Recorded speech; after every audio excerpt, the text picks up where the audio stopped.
أشرى الديانات.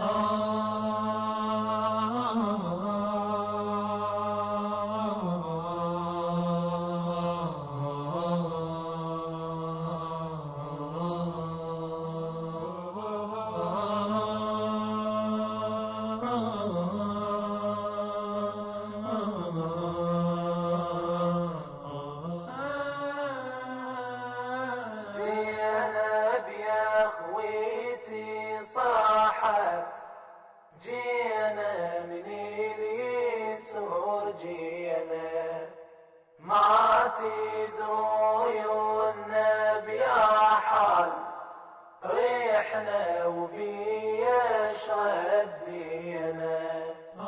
زينب يا خويتي صاحت جينا من اليسور جينا ما تدرون بيحال ريحنا وبيشرى الدينا. ما تدرون بيحال ريحنا وبيشجيناكم ما والله علينا يهون عال تربايان عفناكم بوقت بقلوبنا حسرة مشينا ولادي فناكم ومن الشام جينا اليوم مظلومات للمظلوم حلا بعيوني خوت النوم واحنا وقفت الديوان والله اجرت بينا. زينب يا خويتي صاحت جينا من اليسور جينا ما تدرون بيحال ريحنا وبيشرى الدينا. وصلت الشايم مسبية عساني لا وصلت الشام زلم ويا اللي طلعت تتفرج على الايتام جمع ظل ايام والنسوان تتراجف من الظلام ولا واحد من اخوتنا يجي ويشوف حالتنا بالديوان وقفتنا يا أهل الشرف هالظلام تاذيكم وتاذينا. زينب يا خويتي صاحت جينا من اليسور جينا ما تم التسجيل في استوديوهات الثقلين الإسلامية في الديوانية.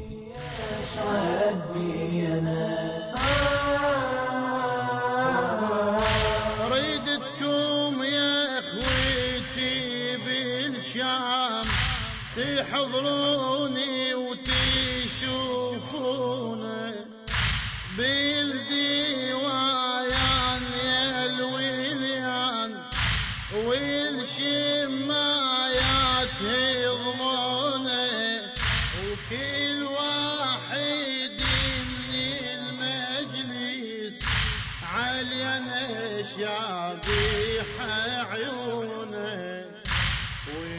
وينادون يا اختي حسين وين اولاد عمك وين يا زينب ليش ما تعشين ننشد عن اخوك حسين وحنا يلضاعن وين زينب يا خويتي صاحت جينا من سور جينا ما تدروا يومنا بيا حال ريحنا وبيا شردينا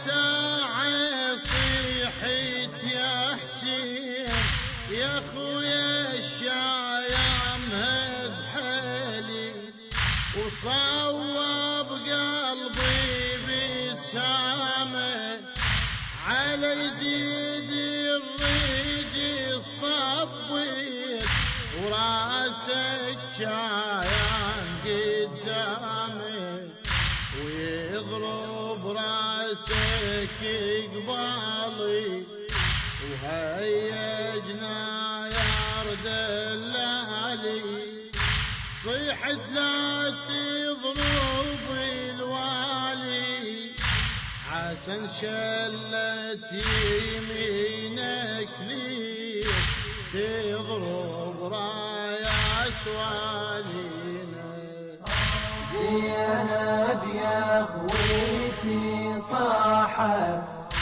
جينا من سور جينا ما تدروا يومنا بيا حال ريحنا وبيا شردينا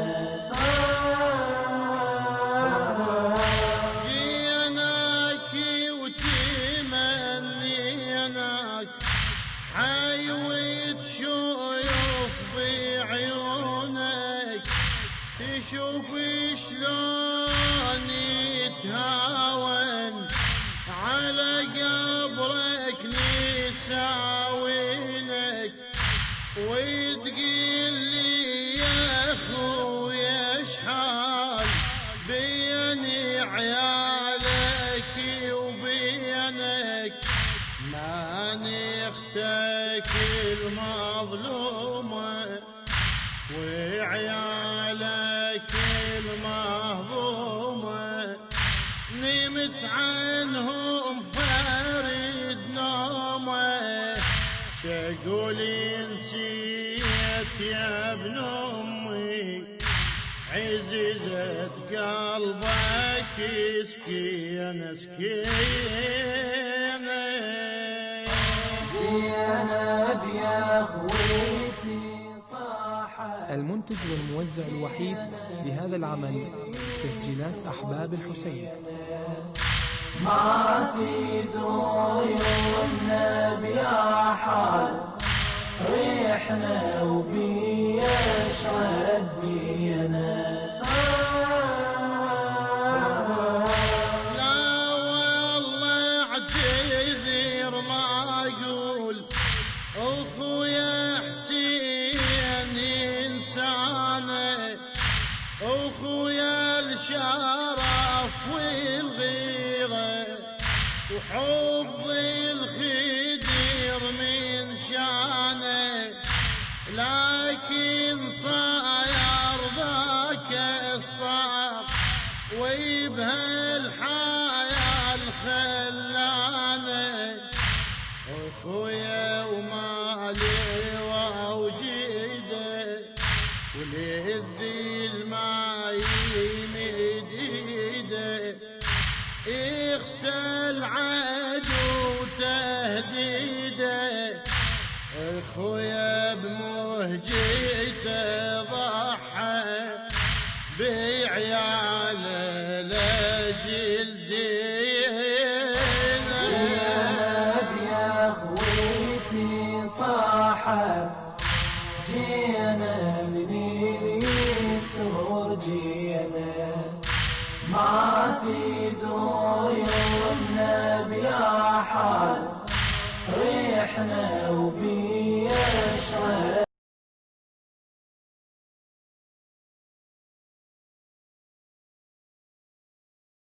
یا زینب زینب زینب یا زینب زینب زینب یا زینب زینب زینب یا زینب زینب زینب یا زینب یا زینب یا زینب یا زینب یا زینب یا زینب یا زینب یا زینب شام میں حق کا دیپ جلایا یا زینب یا زینب سوئی ہوئی دنیا کو جگایا یا زینب یا زینب نسل امامت کو ہے بچایا یا زینب یا زینب فرش رضا کا تو نے بچھایا یا زینب یا زینب یا زینب یا زینب یا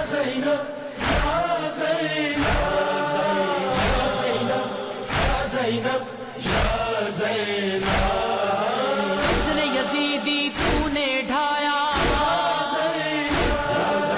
کرب و بلا کو تو نے بچایا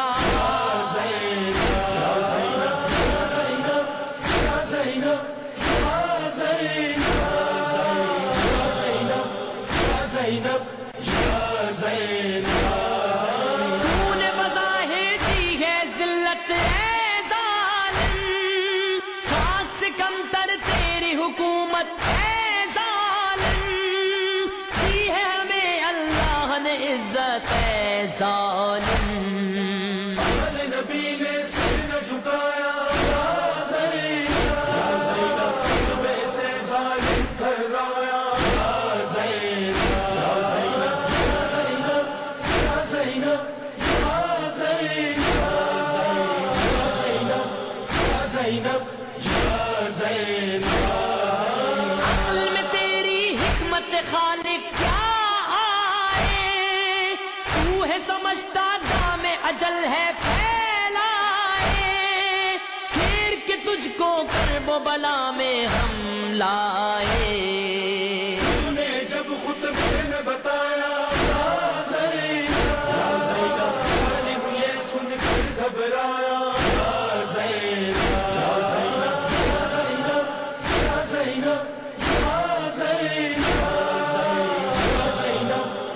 زینب یا زینب بنت علی نے تیغ زباں سے جام مارا شام کی جنگ یزید خود سر یوں ہارا ظالم کو دربار میں جا کر للکارا شام میں حق کا دیپ جلایا یا زینب سوئی ہوئی دنیا کو جگایا یا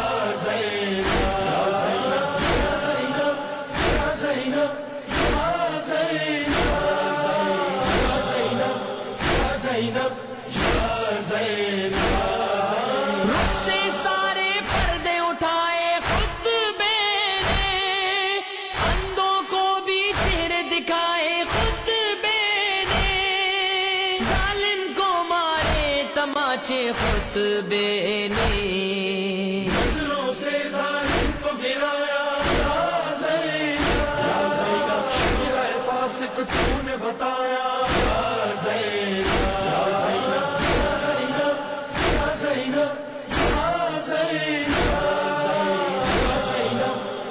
زینب یا زینب سب کی ایک بنیاد زمانے میں ڈالی دست بیعت کا قیامت ہے خالی نام یزید اب حشر تلک ہے ایک گالی کبھی پھر چھوڑ نہ پایا یا زینب تیرے مقابل جو بھی آیا یا زینب یا زینب یا زینب یا زینب یا زینب یا زینب یا زینب خون جگر سے تو نے پالا عابد کو کام غریبہ میں ہے سنبھالا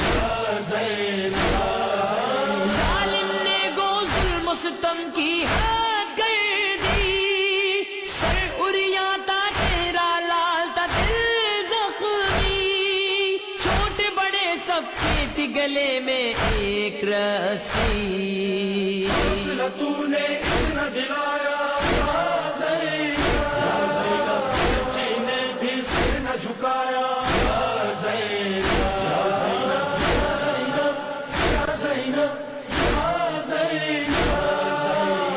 زینب یا زینب یا زینب جا کے کہا یہ قبر نبی پر ہے نانا پھینک گئے تھے ہم پر پتھر ہے نانا نیل رسن کے ہائے مقدر ہے نانا شام میں ہم کو پھرایا یا زینب جو ہے یہ نام کو سنایا یا زینب یا زینب یا زینب یا زینب یا زینب یا زینب یا زینب لوح قمر کے دل نے لکھا ہے باتوں سے ظاہر حق زینب نے کیا ہے باتوں سے قصر یزیدی گونج رہا ہے ماتم سے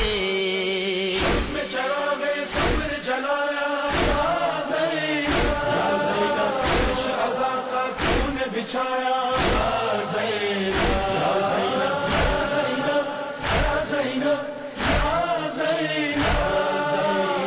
زینب یا زینب یا زینب قصر یزیدی تو نے ڈھایا حرب و بلا کو تو نے بچایا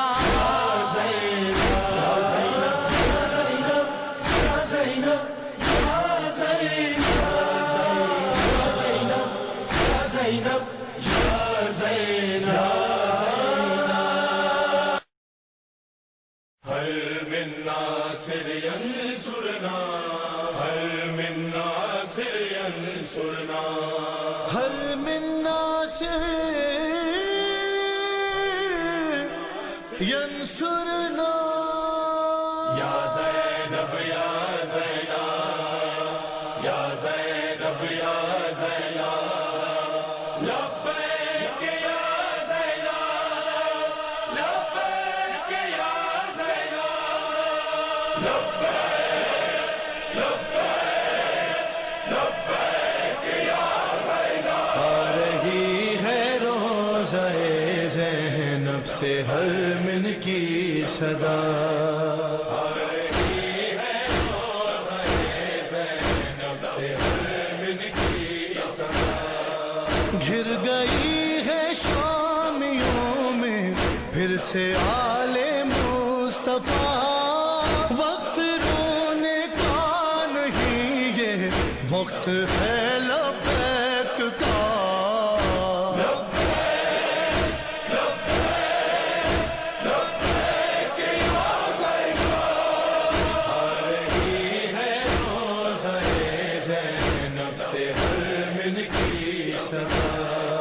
کچھ نہیں زینب سے بڑھ کر یہ بتانا ہے غمیں فاطمہ زہرا کو ایک دن منہ دکھانا ہے ہمیں روکنا ہے جو بقیہ سے چلا ہے سلسلہ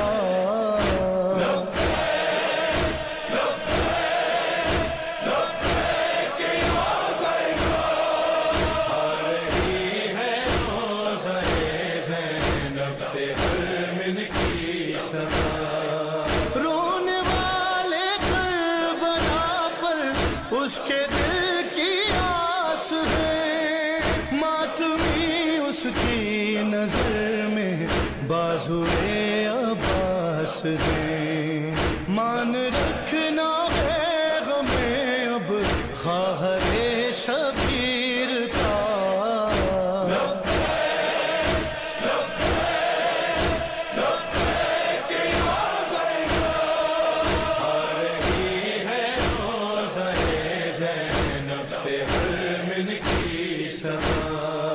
کل بھی اس نے دکھ اٹھائے تھی مگر ڈھارس اسے غیرت عباس بن کر ساتھ میں سجاد ہے. آج تنہا رہ گئی ہے بانی فرش عذاب.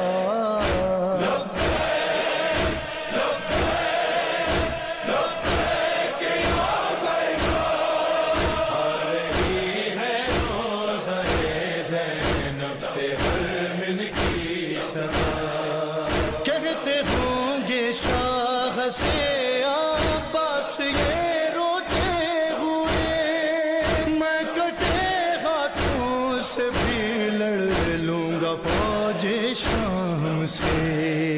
بس مجھے ایک بار، بس مجھے ایک بار مولا اذن کر دیجئے عطا.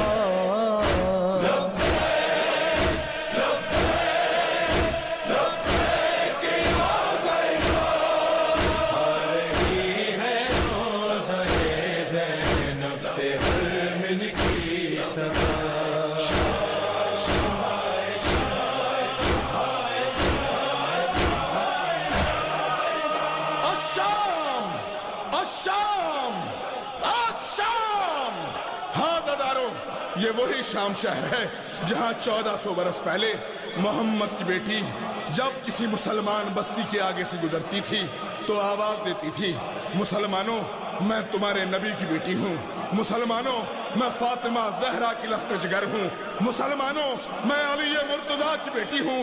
بس علی کا نام آتا تھا اور پتھروں کی بارش ہوتی تھی. کوئی پتھر مارتا تھا، کوئی کھولتا ہوا پانی پھینکتا تھا، کہیں سے انگارے گرتے تھے. مولا سجاد روایت فرماتے ہیں شام شہر میں میرا اجڑا ہوا قافلہ رکا. ایک باغ میں ایک درخت کے ساتھ میری زخمی پھوپھی اپنا سر رکھ کے بیٹھ گئی. میری پھوپھی کو غشا گیا. اس ملعون حارث بن نوفل کی نظر پڑی. اس نے اپنے سامان سے تازیانہ نکالا. لوہے کا بنا ہوا تازیانہ تھا، جگہ جگہ خاردار تاریں لگی ہوئی تھی. یہ ظالم اپنے گھوڑے پہ سوار ہوا. اس نے گھوڑے کو ایڑ لگائی. یہ اس جگہ آیا جہاں میری زخمی پھوپھی بیٹھی تھی. اس نے تازیانہ بلند کیا، تازیانہ نیچے آیا. اتنی زور سے تڑپی زینب، رسیاں ٹوٹ گئی. بیویوں میں آواز بلند ہوئی، زینب زینب.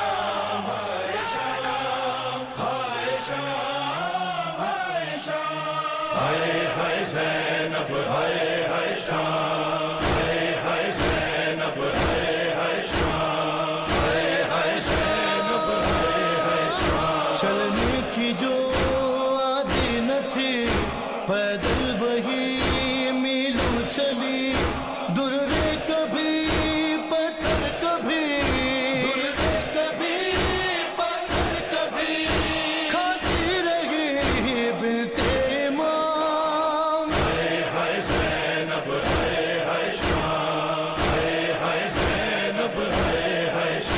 جانے ستم کیسا ہوا، چہرہ لہو سے چھپ گیا.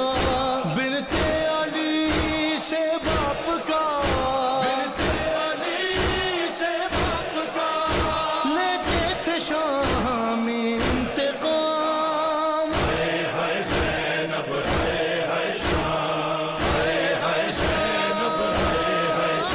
اکبر کرے کیسے بیان، دیتا ہے جب کوئی اذان. لگتی ہے سینے پر سینہ، لگتی ہے سینے پر سینہ. آتا ہے جب اکبر کا نام.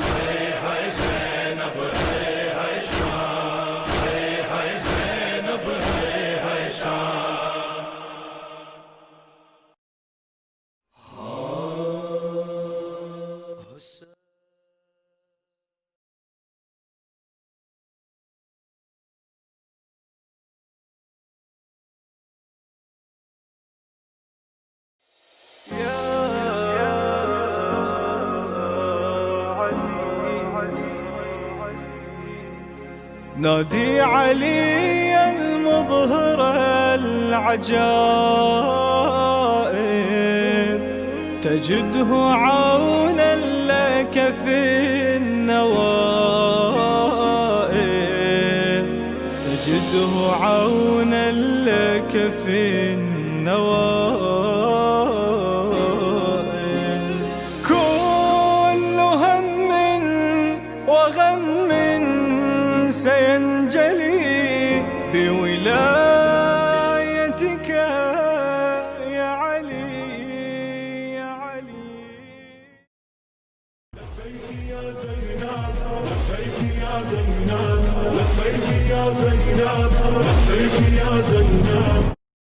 Orders had been received from Yazid to send the holy captives and the heads of the shuhada to him.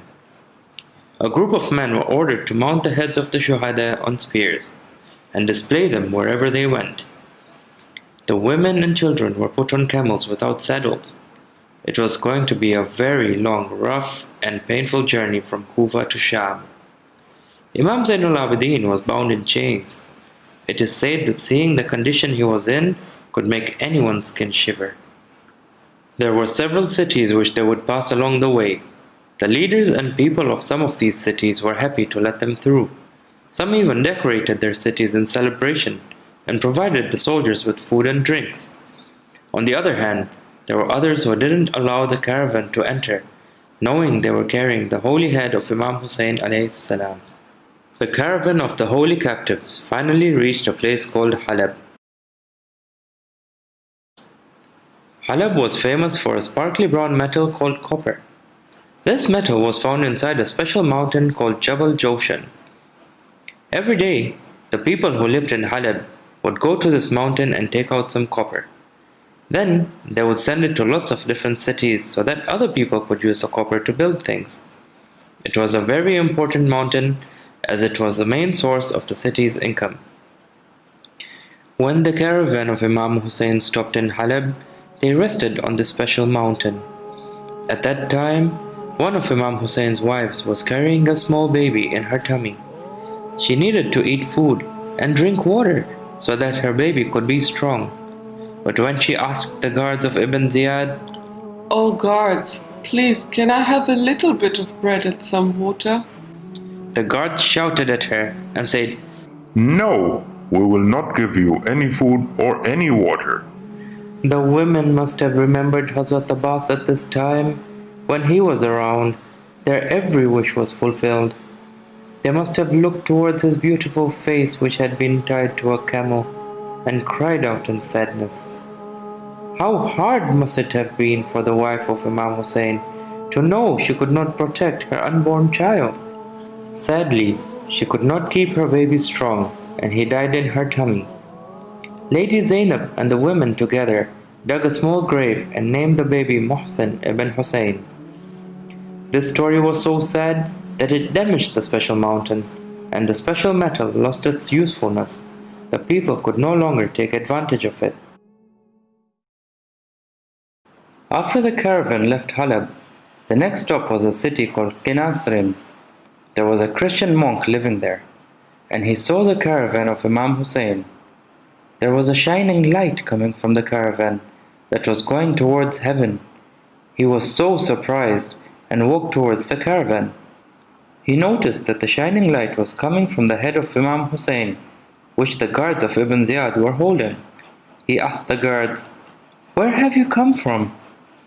The guards replied, "From a battle against Hussein ibn Ali." The monk was shocked. "The same Hussein who was the grandson of your holy prophet?" The monk became very sad and asked to kiss the head of Imam Hussein alayhi salam, but the guards refused. He offered them 10,000 coins, after which they agreed. The monk returned to the monastery.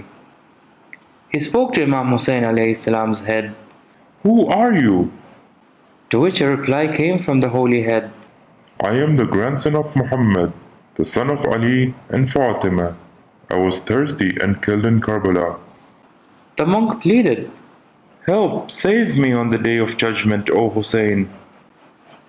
Thereafter, he converted to Islam and said, "Ashhadu an la ilaha illallah wa ashhadu anna Muhammadan Rasulullah." The guards took back the holy head from the monk in the morning and continued their journey toward Sham. When they arrived in the middle of the desert, and checked the 10,000 coins the monk had given them, they saw that it had turned to a rock, and on it was inscribed a verse of the Holy Quran, "And those who are oppressed shall come to find how evil their end shall be." A journey full of pain and sadness, yet at every place the caravan of the holy captives stopped, they continued to spread the message of Imam Hussein and bring people towards the true Islam. The soldiers of Yazid's army walked from city to city with Imam Hussein's head, but their sins and evil actions had hardened their hearts and they failed to recognize him as their Imam. On the other hand, as soon as the monk saw Imam's holy head, he immediately recognized that Imam Hussein was someone special. He spent his wealth to get closer to him and turned towards Islam, even asking for intercession from Imam Hussein on the Day of Judgment. Let us recite Dua Ma'rifah of Imam Mahdi Ajjalallahu Ta'ala Farajah daily so we can be among those that recognize the Imam of our time. بسم الله الرحمن الرحيم اللهم عرفني نفسك فإنك إن لم تعرفني نفسك لم أعرف رسولك اللهم عرفني رسولك فإنك إن لم تعرفني رسولك لم أعرف حجتك اللهم عرفني حجتك فإنك إن لم تعرفني حجتك ضللت عن ديني. Join us tomorrow as we continue the journey with the caravan of holy captives onwards to Sham. زينب تقل للسجاد عمه يا بعد عيني خلي تساعد على اللوح بالوله وتواسي زينب تقل للسجاد عمه يا بعد عيني خلني تساعد على اللوح بالوله وتواسي انا ابكي على حالك وانت ابكي على احبابك يا عمه بعد هيهات ما يلفون غيابك نوح بهالمصيبه وياك وابكي وياك المصابه ما ذيك الحزن والهم وهم العالم ما ذيني. أعوذ بالله من الشيطان الرجيم بسم الله الرحمن الرحيم إذا السماء انفطرت وإذا الكواكب انتثرت وإذا البحار فجرت وإذا القبور بعثرت علمت نفس ما قدمت وأخرت يا أيها الإنسان ما غرك بربك الكريم الذي خلق فسواك فعدلك في أي سورة ما شاء ركبك كلا بل تكذبون بالدين وإن عليكم لحافظين كراما كاتبين يعلمون ما تفعلون إن الأبرار لفي نعيم وإن الفجار لفي جحيم يصلونها يوم الدين وما هم عنها بغائبين وما أدراك ما يوم الدين ثم ما أدراك ما يوم الدين يوم لا تملك نفس لنفس شيئا والأمر يومئذ لله صدق الله العلي العظيم.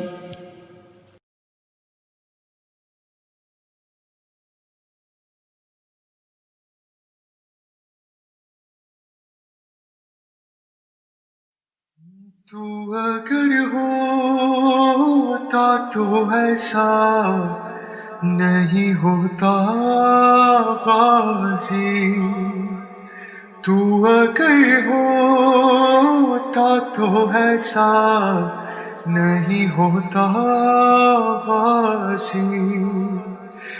قبر عباس پہ زینب یہ صدا دیتی تھی، تو اگر ہوتا تو ایسا نہیں ہوتا غازی. کبھی یثرب تو کبھی سوئے نجف دیکھتے تھے، کبھی تیرے کاٹے شانوں کی طرف دیکھتے تھے. شہر اکبر کے کلیجے سے نکالیے برچھی، تو اگر ہوتا تو ایسا نہیں ہوتا غازی. ہو گئی ثانی زہرا بھی ضعیفہ پاس، سانس لیتی ہوں مگر میں نہیں زندہ پاس. تیرے ٹکڑوں کی قسم تیری بہن ٹوٹ گئی، تو اگر ہوتا تو ایسا نہیں ہوتا غازی. پیاس میں بھی تجھے آواز دیے جاتے تھے، زیر خنجر بھی تیرا نام لیے جاتے تھے. گردن شاہ پہ جب شور چلاتا تھا چھری، تو اگر ہوتا تو ایسا نہیں ہوتا غازی. میرے ہاتھوں کو بھی رسی سے گیا تھا باندھا، میں بھی ہاتھوں کا نہ لے پائی سہارا بھیا. ارے جیسے تو سے گرا ویسے میں ناقے سے گری، تو اگر ہوتا تو ایسا نہیں ہوتا غازی. قید خانے بھی غریبی پہ میری روتا ہے، لاش مستور اٹھائے یہ کہاں ہوتا ہے. فرض بیٹوں کا نبھائی علی کی بیٹی، تو اگر ہوتا تو ایسا نہیں ہوتا غازی. کیسے بتلاؤں وہ دربار کا منظر بھیا، کھیلتا تھا سرور سے ستمگر بھیا. ارے مارتا تھا میرے مظلوم کے ہونٹوں پہ چھڑی،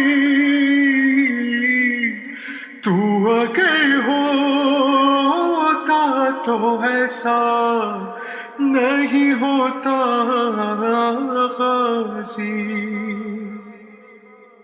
قبر میں چین سے معصوم کو سونے نہ دیا، وہ ستم ڈھایا گیا کانپ گئی کرب و بلا، لاش ڈھونڈی گئی نیزوں سے علی اصغر کی،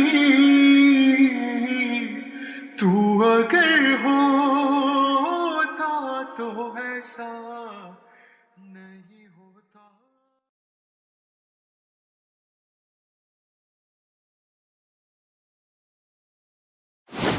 حسین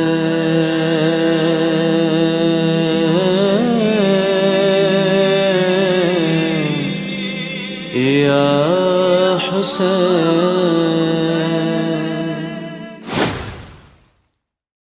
لبیک یا حسین،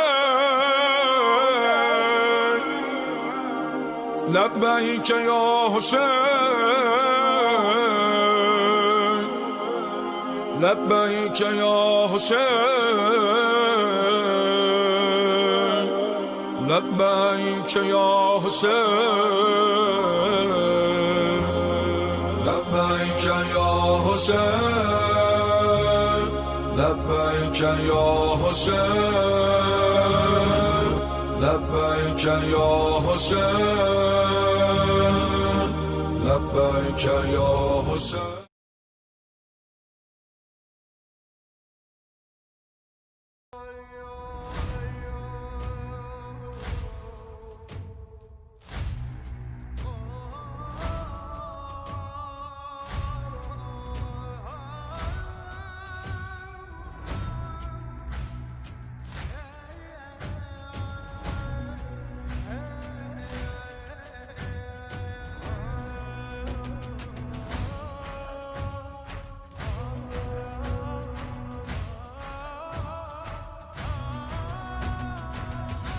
أعوذ بالله من الشيطان الرجيم. بسم الله الرحمن الرحيم. الحمد لله الذي لا يبلغ مدحته القائلون ولا يحصي نعماءه العادون ولا يؤدي حقه المجتهدون، الذي لا يدركه بعد الحمم ولا يناله غوص الفطن، ثم الصلاة والسلام على أشرف الأنبياء والمرسلين، حبيب قلوبنا وطبيب نفوسنا وشفيع ذنوبنا، سيدنا ومولانا أبي القاسم محمد. اللهم صل على محمد وآل محمد وعجل فرجهم، وآل بيته الطيبين الطاهرين المعصومين المظلومين، لا سيما بقية الله في الأرضين، صاحب العصر والزمان، خليفة الرحمن إمام الإنس والجان، ولعن الله أعداهم أجمعين إلى يوم الدين. أما بعد، فقد قال الله وقوله الحق. بسم الله الرحمن الرحيم. وما هذه الحياة الدنيا إلا لهو ولعب، إن دار الآخرة لهي الحيوان لو كانوا يعلمون. صدق الله العلي العظيم. اللهم صل على محمد وآل محمد وعجل فرجهم. The days of Arbaeen are upon us, and once again we have a golden opportunity to examine ourselves through the musibah and through the gham and the grief of the Ahlul Bayt. And once again, we have this chance since the first 10 days of Muharram to examine those areas where we need to do a little bit of reform and a little bit of a change and a little bit of an upgrade. And for the next 5 nights that I am with you, I'd like to speak about a topic that I find to be very relevant in this day and age. After all, these lectures and these discussions that we have on a daily basis across these days of grief and Ayam-e-Azab are meant, of course, to be a catalyst for change. They're meant to reform us. They're meant for us to do a little bit of introspection inside of our life. It can't be that these days come and go The month of Muharram now has gone. The month of Safar now we're halfway through the month of Safar. It can't be that simply through commemoration and annual traditions that we allow these 60 days to come and to leave, and there not be a moment where we stop and think, do I need to be better in the kingdom of Allah subhanahu wa ta'ala? And then, discussing a topic and trying to come up with a topic, it's very difficult. There's so many things to talk about. There's so much wrong right now in the world. There's so many issues facing our youth, our couples, our marriages, our families, our communities. And trying to boil down one topic that might be relevant across 5 nights is a challenge. But nonetheless, I'd like to present to you in these next 5 nights examining a world of overconsumption. In the process, my thesis, or what I want to accomplish with all of you, and myself included, of course, is the fact that there comes a time where we have to make a very, very delicate choice. And in this day and age where it's become, quite apparent between those things that are destructive and corruptive and those things that are wrong, as opposed to those things that are uplifting and constructive and right, those days are gone where there used to be a little bit of a mesh between those two. I mean, this is up to me. I mean, I could be wrong, and of course it's up for discussion. But if I look back to my time in my respective country, growing up in the West, several years ago, let's say a decade and a half, a year ago, we were able to kind of, live in society like everyone else did, and still hold on to our values in terms of our religion and our culture and our deen. Lately, however, I find that meshing and that gray area that a lot of our youth refer to slowly became a black and white issue. And now, as hard as today's youth are trying to hold on to something that is of social norms today, we realize, either it be through media or through social media platforms, and those social norms that are found in what we watch, what we hear, what we post, no longer can be seen as a gray area. Now, there are several of you out there who use, your respective social media platforms for good, for khair, for propagation of humanity, and I applaud you for that. But the reality is that sometimes, unless you go down this road, excuse me, you won't be accepted inside of a certain circle. And sometimes our obsession for acceptance blinds us towards the constructive or the destructive reality of that very thing that we are now taking part in. And I'll give examples, inshallah, in my lecture tonight as a first lecture to really understand explain what I'm trying to get at. And so in this day and age, it has to be a conscious decision now to live a life according to Islam, to follow those beautiful human-based values of the deen. In the process now, reject what seems to be those destructive social norms of today. And not simply say, well, this is the era that we live in, right? And we have to kind of be, part of society, and everyone's doing it, Sayyid. So, what's the big deal if I do it? And the problem is that everyone's doing it is not the criteria, and all of you realize that. And it brings me to the base verse that will be the base verse from the Quran from in my lectures that I read for you. I had the sharaf of reciting for you in the khutbah. Surah Ankabut, verse number 64, Allah subhanahu wa ta'ala describes life in this world.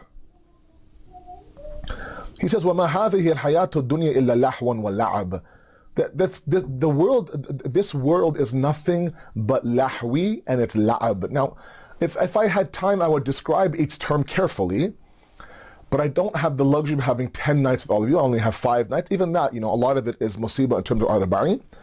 So I'll get right into it. What Allah subhanahu wa ta'ala is trying to tell us is that there are individuals who are looking for something better and bigger from the life in this world, and they'll scratch and they'll crawl and they'll really struggle hard to get to that area, only to realize that the dunya is not able to give them what they're looking for.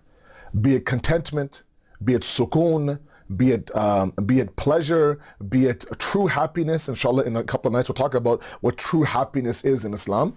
All these things are momentary, right? There are glimpses of happiness in this world. There are moments of contentment in this world. There are moments of sukoon and serenity in this world. But a life of it is a difficult goal to reach. And Allah reminding us in this verse that the life in this world, hayatud dunya, the life in this world, is nothing but, it's a play, it's a sport, it's idle. And it doesn't mean that he throws this entire dunya away. No, of course not. Basically what the mufassirin now, kind of a khulasa as a summary of what they're all trying to do in describing this verse, basically they're saying, look, this world is not worthy of attaching itself to. It's not something that you would sell your soul for. It's not something that you would abandon your family for, or cut off ties with your siblings for, or take your parents to court for, or leave the deen for, destroy the community for. This is not what this world is. It's lahwi. It's fuzuli. It's something that basically you have to get what you want and move on. If you're looking for true pure life, hayawan, as this verse talks about, haywan and hayawan are two vastly different things, right? Haywan, of course, is an animal. Hayawan is pure life. Where is it? He says, inna darul akhirata. This is where you'll find what you're looking for in this world, but you'll find it in the abode of the hereafter. Lo kanu ya'lamun. Unfortunately, a lot of them don't know. They don't know. They're looking for things in this world that this world is not capable of giving you. And because that need is so severe, the extent to what one will go to also becomes severe. Now, it does not mean, and let me please clarify this on the very first night, it does not mean that this world doesn't have importance. It does have importance. Right? This is actually a world where Imam Ali and Nahaj al-Balagh refers to as a marketplace, as a bazaar for the mu'mineen and for the true abd of Allah, where this is now where you gain the mercy of Allah and you gain your heavenly status all in this world. Right? It has ahmiyat, it has importance, but as I often say, as the wasila, not as the maqsad, as the path to the destination, not as the destination itself. Individuals who have falsely expected this world to give them those things that belong in the hereafter. And we've seen them up and down history. فَصِيلٌ فِي الْأَرْضِ فَانْظُرُوا كَيْفَ كَانَ عَاقِبَةُ الْمُكَذِّبِينَ.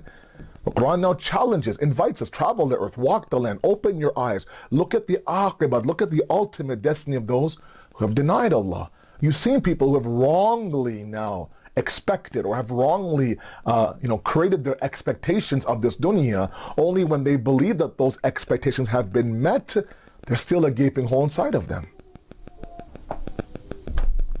And a lot of what we're seeing now is a life of overconsumption, is a life of just owning. And we actually have trained ourselves. We assume, I'm not saying everybody, right? I'm being very, very generic and very general right now. I get it. But a lot of it is the fact that we believe that my serenity, my fulfillment, my removal of my anxiety and stress lies in the possessions that I own. That I actually can find serenity inside of a shopping plaza. Or when I open my closet and see my wardrobe. Or look at my watch and see what kind of smartwatch I have. And I actually start to believe if I get to a certain income bracket, if I get to a certain size of a house, if I get to a certain model of car, I can find that eluded serenity that everyone is dying for. I know I have it figured out. That's my equation. This, all materialistic goods. And we consume, and we hoard, and we consume, and we consume, and we overconsume to the point where we might even be, stripping someone else of their right, all in an effort for me to find that coveted serenity. We're all stressed. Everyone's going through stress, anxiety, especially in this COVID era. We have no idea what's going to happen, right? A number of us are on lockdown globally. Right? We're not able to figure out what's going to happen tomorrow. And that unknown now causes for a lot of us anxiety and stress. And now naturally when you're anxious, you look to remove that anxiety. And sometimes that anxiety just, it can't be removed by hoarding and by possessing. Right? So in the process now what ends up happening is that we actually end up entering a race. Please follow me. We end up entering a race that we simply can't win. A race of what? A race of the Joneses, as they say in the West. A race where, okay, this person has, let's say, for example, a 3,000 square foot house. We have to work very hard, lie, cheat, steal, invest in horrible investments, for example, take the rights of others, treat my employees incorrectly, price gouge in my businesses, all of that to get to what? 3,500 square footage. And maintain the idea that, look, this is the norm, right? And thus what we end up doing is we end up stripping ourselves the opportunity to live a life of minimalism. A life of minimalism. And a life of minimalism that is now being spread all over the Western academic circles is a life where you free yourself of the wants and desires, and the focus is not so much on what I have, but the focus now becomes on what I own. I don't find serenity in those things that I want. I now find serenity in the things that are around me already, right? Then maybe it's not the idea of a certain square footage of a house. Maybe it's the idea of converting your existing house into a home where there's respect and love and compassion, a home where there's a dhikr of Allah, a home where, from every corner you can hear the Quran being read, a home where there's Jamaat prayer, a home where there are family meals, a home where there's laughter and compassion and hugs, right? A home where, in this day and age, there's the azadari of Imam Hussein. The farsh azah is laid out. The walls have Imam Hussein's name on them. The screens and the devices have now turned into Azakhana of Imam Hussein. And you sit there with your family now and you grieve together and you cry together and you learn together. Maybe that's where the focus should be now. And in the process, take yourself out of the race. I'm not in the race anymore. I can't keep up with the boats and the yachts and the Maseratis and the Teslas I'm out. I'm okay with what I am. I'm okay with my car in the driveway. I'm okay with my small house. I'm okay with all that, because when I enter the home, I enter a haven of support and serenity. Could be 2,000 square foot. Could be 1,400 square foot. Could be a very small house, right? But that's what I want to do. Because what we don't realize, and there are people who have falsely labeled their sense of serenity. Allah, again, in Surah Yunus, verse number 7, very beautifully, talks about the fact there are some people who just simply don't want to. Right? إِنَّ الَّذِينَ لَا يَرْجُونَ لِقَاءَنَا. They don't want to meet us. There are some people who simply don't have the desire to meet us. They don't want to meet us. وَرَضُوا بِالْحَيَاةِ الدُّنْيَا. And they're completely radhi, and they are content with what? With the pleasure of this world, with the life of this world, right? وَاتْمَعَنُّوا بِهَا. And they actually have this itminan, this contentment of biha, inside, whatever this life of this dunya brings, they're content with that. But there are people also, وَالَّذِينَ هُمْ عَنْ آيَاتِنَا غَافِلُونَ. One sign after one sign after one sign, they're ghafil, they're heedless, they close their eyes. They don't want. There are some people that say, "Don't talk to me about God." Said Asad, "I don't want to hear about God. I'm okay with the level that I have. I'm okay. I don't want to." They don't. Law يرجون لقاءنا. They don't want to meet us. That's okay, but they're in for a self-destructing end. We've seen, right, celebrities and athletes who have just said, look, I just want to get to that shoe endorsement deal. I just want to get to the pros in my sports. I just want to get to that grade A movie. I want to become, let's say, for example, the main lead actor or actress in this movie. If I get that, I've hit my goal. I've reached my perfection. I have now actualized my potential, and that's all I want. I'll be very happy. They get up there, they get there, and I ask all of you, follow the lives of those after their careers, right? Actors and actresses that only now have supporting roles in their movies. No longer are they the lead actor or actress, right? Athletes that are now retired from their sports. Where are they now? How are they spending their money, right? We look at, for example, musicians who make tons and tons of money their entire life. How many have OD'd and taken their own life and been caught up in that circle and this gambling circle and this womanizing and that alcohol and those drugs, and all of it points to the fact that, look, you got what you wanted. You got what you labeled to be your serenity. Why are you not calm now? Why are you found hung with your own belt in your own house with a suicide note beside you? Something's missing. And I don't want us as people of faith and people of humanity, I mean, this is not a discussion on Islam and Muslim, this is across the board, to be individuals who fall prey into that, who fall prey into the idea that I actually believe that this world is where I can find everything. Now let me just explain to you one concept, inshallah, and then we'll move forward. And that is this. I talked about that verse from Surah Ankabut, and I'm a little stuck on that verse. I don't want anybody, especially my youth, to roll their eyes and say, "Oh, great! Here's another speaker telling us that this world is horrible." I'm not saying that at all. I tried to kind of balance it by saying this world has importance, but not as the destination. But let me tell you what it means when Allah now refers to life in this world as lahwi. And I mentioned the fact that it's just not worth attaching yourself to. You achieve in this world. And I have talked about that wherever I go for many, many years, because I know me growing up, I always thought that it was either Islam or it was this world. Right? It was either success in this world or it was the deen. I couldn't have both. Right? I couldn't earn in the halal way, achieve a good status in my profession, become somebody, mashallah, who makes a good amount of money and still be a pious, God-fearing, God-conscious individual. I believed it was either or. So I thought growing up, of course incorrectly, that poverty equals piety. That the smaller your house, the more broken down your car, the more patched up your clothing, the closer you are to Allah. So anyone who walks in with the latest Apple Watch, anyone pulls in, let's say in a Maserati in the mosque parking lot, anyone that comes in with a three-piece suit on, obviously bidahid on the apparent, they make a good amount of money, but there's no way that they're God conscious. And for years I thought that, guys. For years I thought that. Incorrect. Until I realized, and I was told very sternly by one of my teachers, that it's not about achievement. Islam says to achieve. Islam says to be contributing members of society.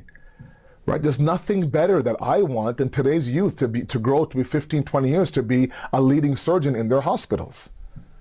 Right? To be a leading lawyer in their firm. To be raising beautiful kids at home.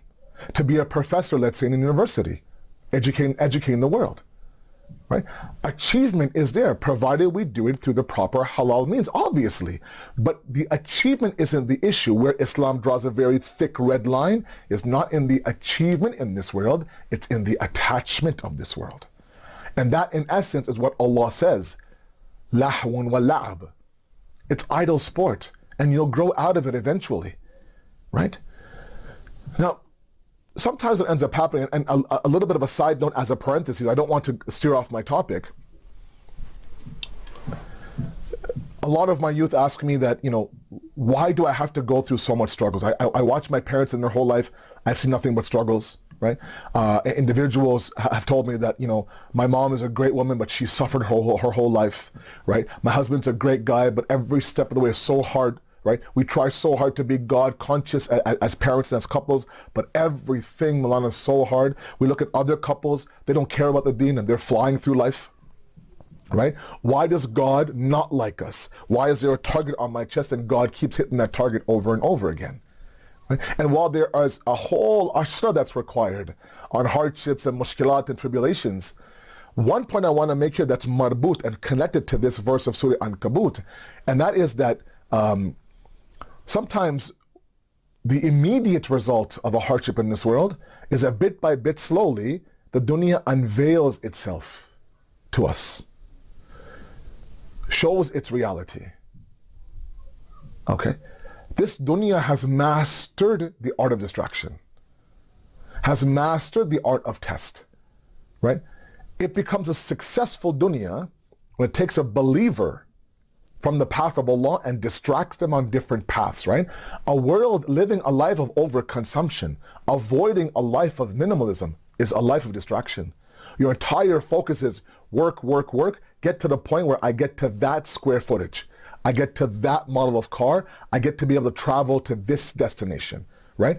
And in the process now, something has to give, right? You pour in 15, 16 hours a day into your business, something has to suffer. So your spouse complains that, They're never home, Malana. The kids complain, I never see my parent.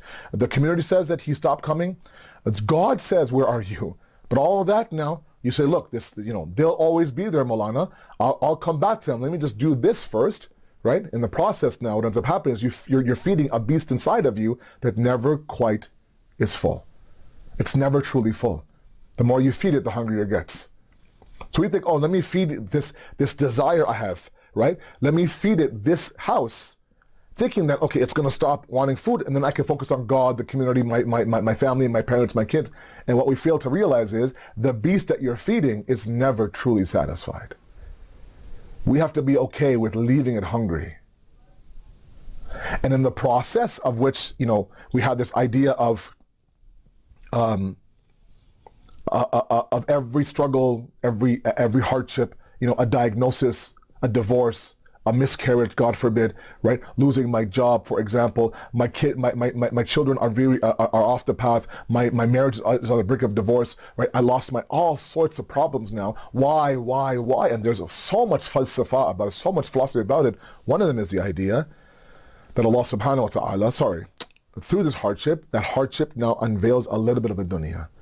And the longer you live, and I ask individuals now who are my generation, early 40s, late 30s, right? The worldview that you have, right, is so different than what you had maybe 10 years ago.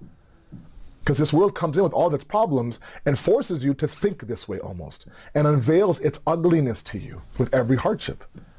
Because just when you're over one hardship, the next hardship comes. The next hardship it comes to the point where I just got over this one. I'm exhausted from that one. I'm scarred. I'm hurting. I'm broken from this hardship, and now this comes about. And sometimes it feels like all of the weight comes at one moment. When things are great, everything is great. When it rains, it pours, as you say. The example I'll give you is a friend, okay? A good friend of yours. Let's say this is someone who you thought, since you're a child, is a good friend of yours. You thought, oh my God, this is my best friend. This is the person, I'm so blessed to have them, blah, blah, blah. And with every test that you go through, every moment of stress that you go through, everyone is there for you, but this friend of yours. Okay? Now, the first time that they're a no-show, for example, there's a death in your family. Now, what's common in practice is that you go over to the person's house if you're in the city and you offer your condolences, right? Or in this day and age, you message somebody or call them, right? At least bare minimum. Sorry for your loss. At least kind of share on their grief, right? That's good adab and good etiquette. Or you go for porsa. And let's say, for example, you've lost your grandmother, or you've lost someone very, very near and dear to you, and the whole world is messaging you, the whole world is at your door, but this one best friend of yours is nowhere to be seen. And because you're close, you call them out and say, look, it would have been nice if you messaged me, right? I mean, at least, let me know that you're thinking about me. Say, no, yeah, I'm so sorry. I got really busy with work and school. I'm so sorry. Okay, no problem. Let's see. That's one, right? It was one instant. She's still a good friend of mine. He's still a good friend of mine. The next tribulation now, you go through, let's say, for example, a diagnosis, right? You're told, let's say, for example, you have this sickness, right? You have to fight it now, for example, right? Everyone's sending you dua shifa, everyone's sending you this. And again, lo and behold, your friend is a no-show, right? Again, excuses. After a while, bit by bit, with every struggle you go through, the one common reality is that while everyone is around you, the one person you're waiting for is not there. And after a while, after many, many times of doing this over and over and over again, you start to think, wait a second, maybe this person isn't as good of a friend as I thought they were. And with every moment that they show their negligence towards you, with every moment that they show their reality to you, you start to realize that, they're unveiling themselves that I was oblivious to before all this. The dunya is no different. This dunya that sometimes we chase is no different, right? With one hardship, okay, we get over it and then we forget the dunya. We innately forgive the dunya and say, okay, it's okay.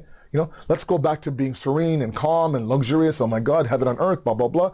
And then the next one hits, And bit by bit now you realize, wait a second, this dunya is hitting me hard with one hardship and one hardship and one hardship. And it seems like it's getting tougher and tougher and tougher. Before, when I was single and no kids and no spouse, the hardships hit me and hit me alone. Now, when I have my own family now, 3 kids, 4 kids, 1 spouse, when I get hit hard, everyone is affected. It becomes now increasingly more difficult. We have to understand that's just the dunya doing what your friend did, unveiling themselves slowly to you. And then you realize, wait a second, this dunya is not the place for my serenity. That's not, and that's the silver lining in the struggle. Please believe me. I wish I knew this growing up in the West. That's the silver lining in all the struggles in this dunya, is that it's announcing itself, I'm not worthy to be attached to. Don't attach me to me. Don't attach yourself to me. I'm a sinking ship. People jump off the ship. You, for some reason, are jumping on the ship. Don't do that. Kullu man alayha fan. Everything will perish, including this world. If you want to be baqi and baqa and fana and eternal, then please attach yourself to that eternal world. Be like that raindrop that drops itself in the ocean. The ocean remains, the raindrop remains.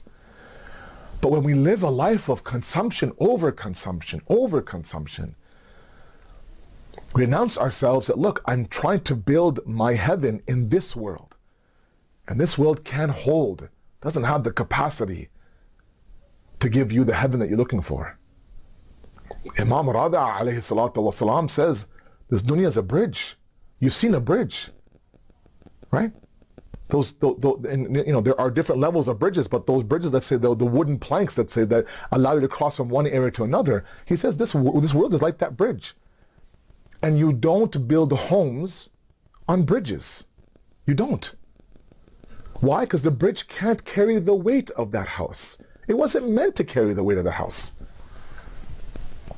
It's like you're trying to move your sofa from one area to living room to the other. So you're on one side and your 1-year-old is on the other side. You're like, okay, buddy, let's go. Count of 3, you lift and I lift. 1, 2, 3, and only one side lifts. Like, do you have any right to be upset at him? So you're not lifting up your part. What's going on? He's like, Baba, I'm 1 year old. What do you want from me? I can't lift up a sofa. You're expecting from this 1-year-old what it can't do. Right? We're expecting from this dunya what it cannot provide for us. And that's what's meant by وَمَا هَذِهِ الْحَيَاةُ الدُّنْيَا حَيَاةُ الدُّنْيَا إِلَّا لَحْوًا وَلَعَبًا. This is just play, it's sport. Get what you want and move on. And yes, there's a lot to gain from this world. But we can't expect those things. A life of overconsumption, a life of possession, a life that's void of minimalism. Now all of a sudden converts your purpose from God to the idea of the next possession. And at that moment, when you are so blinded and focused at possession, any sacrifice is never too big. So I've seen marriages crumble over the fact that the husband just pours too much money, too much time into his business. I've seen people walk away from the deen because you need that constant connection with the deen. They couldn't have that because they were too busy working, 16, 17 hours a day on their business because they need to consume. You need money for that, right? So minimalism is a release from that mania. Minimalism is intentionally now living a life of, yes, I'm not saying to live in a cold house and no furniture. No, of course not. Please don't understand. Don't look at it as a literal discussion. But the idea that you value everything you have and you don't run after those things you don't have. There's a big difference. I'll give you a very silly example, if you don't mind, with your permission, and then we'll move towards Masaib, inshallah. I've done this several times. I've gone to the supermarket for groceries. Now my kids love a good cream cheese bagel, okay, for breakfast, okay? I don't know why I'm sharing that, but I'm sharing that, okay? A good cream cheese bagel. So I always have to have cream cheese in the fridge, okay? It's a nice, it's a nice hearty breakfast before school. They go to school full, their mind work, it's good, right? So I always think for some reason that we are short of cream cheese. So every time I go to the grocery store, I end up buying cream cheese. All sorts of different flavors, herb and garlic, God knows what else. Until one day, as we're cleaning the fridge out, we realize that there's like six tubs of cream cheese. And my wife was looking at me saying, why is there so much cream cheese in this fridge? I said, look, I don't know why I assume. She's like, we don't even know what we have in our fridge sometimes. We just think, okay, gotta get cream cheese, gotta get cream. And sometimes it's just stop for a moment and look inside your fridge and see, okay, I already have cream cheese, I'm good to go. That's what minimalism, it's a horrible, very, very mundane example, I'm sorry, but that's what minimalism is to stop the chasing of what you want and look at what you have. And then you realize that, whoa, we're richer than we think we are. We have more than a lot of people have, alhamdulillah. Especially in this day and age when there's so much economic inequality. You can see literally from east to west, sometimes in the same country, there's two extremes. And we live a very privileged life. Just a matter of us understanding that privilege. So my brothers and my sisters, for the next few nights now that I'm with you, that you're stuck with me, we'll explore this a little bit more. Where does this desire for overconsumption come from? And we'll talk about the way that we view this world. The worldview has to be a discussion. We'll talk about true happiness. Sometimes we think that my happiness lies in the possession of this asset. Until I get it, I'm still not happy. Right? He'll talk about the idea of investing in the hereafter and understanding, the balance between the hereafter and this world. There has to be a balance, right? And the Shia madhab is all about balance. وَكَذَلِكَ جَعَلْنَاكُمْ أُمَّةً وَسَطًا لِتَكُونُوا شُهَدَاءَ عَلَى النَّاسِ, the Quran says. We made you into a middle nation, the Quran says. A balanced nation. Just not for yourself, so you could be witnesses for others. You can invite people towards a balanced life. Right? I'm not saying a life of poverty. I'm not saying a life of luxury. Now, we'll talk about the idea. In a few nights about that balance, okay? And I'll present to you a couple of hadiths that might even surprise you, of where the Ahlul Bayt said there's nothing wrong with owning some things in this world, provided, of course, the right intention is there. And all of this, all of what I'm talking about, is part and parcel of this beautiful religion of Islam. The same deen that Imam Hussein left the comforts of Medina and Mecca to save, to reform. Telling the Holy Prophet, Nana, I'm going to reform your nation. There's been an extreme deviation in Yazid being the Khalifa of the time. An open fasiq, an open sinner. And Imam Hussein knew two things. He knew that number one, it would take a drastic sacrifice on the plains of Karbala for me to achieve my goal. And I can't do it alone. When he was asked that, Mullah, why are you taking women with you? Why women? He's like, I have to take women with me. They are part and parcel of the completion of my mission. So let me say one thing, if I can, with your permission. Arbaeen is no doubt the reuniting of Zainab and Hussein. Arbaeen, no doubt, is the reuniting of a brother and a sister. But Arbaeen is also the coming together of the two pillars of this mission of Azadari. That Hussein reached his oj, reached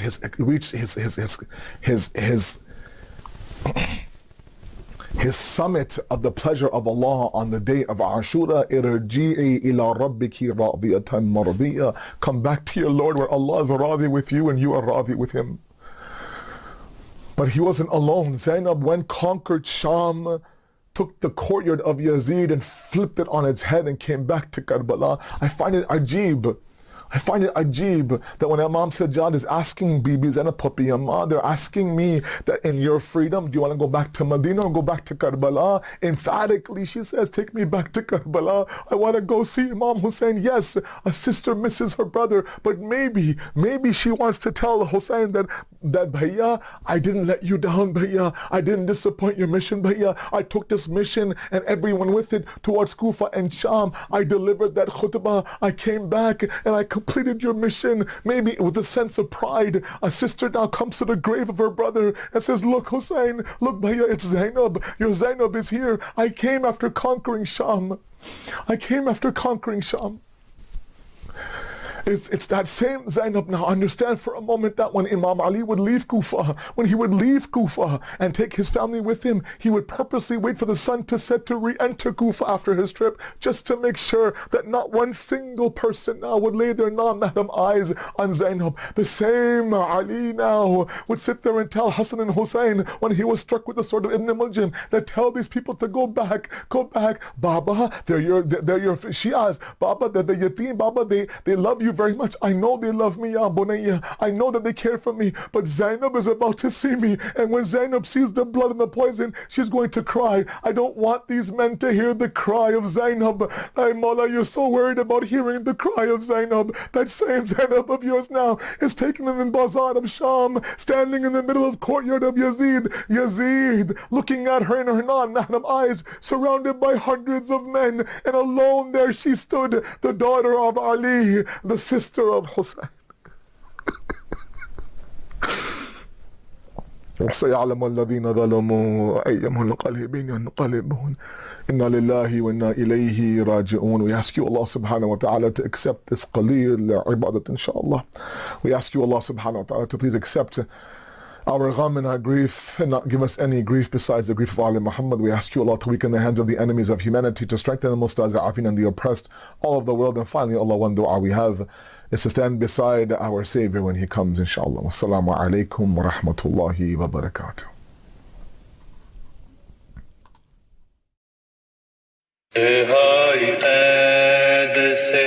زینب کو جب ملی ہوگی، رہائی قید سے زینب کو جب ملی ہوگی، رہائی قید سے زینب کو جب ملی ہوگی، بنا حسین کے وہ کیسے گھر گئی ہوگی، رہائی قید سے زینب کو جب ملی ہوگی، رہائی قید سے زینب کو جب ملی ہوگی، اعلان تیرے نواسے کو تیری امت نے دفن کیا ہے، نوریا ہی بن میں چھوڑ دیا، بطول زادی یہی بات سوچتی ہوگی، رہائی قید سے زینب کو جب ملی ہوگی، رہائی قید سے زینب کو جب ملی ہوگی، لوٹی تھی دشت میں جو چادر سیدانیوں کی، لوٹائی عابد بیمار کو لعینوں نے، علی کی لاڈلی حسرت سے دیکھتی ہوگی، رہائی قید سے زینب کو جب ملی ہوگی، رہائی قید سے زینب کو جب ملی ہوگی، گیا تھا قافلہ مقتل میں آل احمد کا، ڈھونڈا ہے دشت میں ہر بی بی نے اپنے پیاروں کو، کڑکتی دھوپ میں رو رو کے ڈھونڈتی ہوگی، رہائی قید سے زینب کو جب ملی ہوگی، رہائی قید سے زینب کو جب ملی ہوگی، گئی تھی ساتھ تمہارے سکینہ کربل میں، کہاں ہے بھیا مجھے کیوں نظر نہیں آتی، بیمار سغرائے عابد سے پوچھتی ہوگی، رہائی قید سے زینب کو جب ملی ہوگی، رہائی قید سے ज़ैनब को जब मिली होगी। सुनी जो बाली सकीना ने खबर ये अख्तर के सब चले हैं मुझे छोड़ कर मदीने को, मासूमा कब्र में तन्हा ही रो रही होगी। रिहाई कैद से ज़ैनब को जब मिली होगी। रिहाई कैद से ज़ैनब को जब मिली होगी। बिना हुसैन के, बिना हुसैन के वो कैसे घर गई होगी। रिहाई कैद से ज़ैनब को जब मिली होगी। रिहाई कैद से ज़ैनब को जब मिली होगी। और मोहम्मद व आले मोहम्मद सल्लल्लाहु अलैहि वसल्लम। बिस्मिल्लाहिर्रहमानिर्रहीम। اللهم صل على محمد وآل محمد. أما يجيب المضطر إذا دعاه ويكشف السوء. أما يجيب المضطر إذا دعاه ويكشف السوء. أما يجيب المضطر إذا دعاه ويكشف السوء. أما يجيب المضطر إذا دعاه ويكشف السوء. أما يجيب المضطر إذا دعاه ويكشف السوء. بسم الله الرحمن الرحيم. اللهم صل على محمد وآل محمد. اللهم كن لوليك حجة ابن الحسن صلواتك عليه وعلى آبائه في هذه الساعة وفي كل ساعة وليا وحافظا وقائدا وناصرا ودليلا وعينا حتى تسكنه أرضك طوعا وتمتعه فيها طويلا. السلام عليك يا رسول الله. السلام عليك يا نبي الله. السلام عليك يا أمير المؤمنين علي بن أبي طالب. السلام عليك يا فاطمة الزهراء. السلام عليك يا خديجة الكبرى. السلام عليك يا حسن المجتبى. السلام على الأئمة البقي ورحمة الله وبركاته. السلام عليك يا أبا عبد الله وعلى الأرواح التي علت بفنائك. عليكم مني جميعا سلام الله أبدا ما بقيت وبقي الليل والنهار، ولا جعله الله آخر العهد مني لزيارتكم. السلام على الحسين وعلى علي بن الحسين وعلى أولاد الحسين وعلى أصحاب الحسين، خصوصا سيدي ومولاي أبو الفضل العباس وأختك زينب وأم كلثوم وبنت سكينة جميعا ورحمة الله وبركاته. السلام عليك يا غريب الغرباء معين الضعفاء والفقراء، السلطان أبا الحسن مولانا علي بن موسى الرضا كن شفيعنا وشفيع والدي في يوم الجزاء. السلام عليك يا فاطمة المعصومة جميعا ورحمة الله وبركاته. السلام عليك يا صاحب العصر والزمان سيدي الأمان الأمان الأمان من فتنة الزمان. السلام عليك يا كعبة الإيمان. السلام عليك يا شريك القرآن. السلام عليك يا إمامنا وإمام الإنس والجان. عجل الله تعالى فرجك وسهل الله تعالى مخرجك وظهور الأمر ورحمة الله وبركاته. اللهم صل على محمد وآل محمد.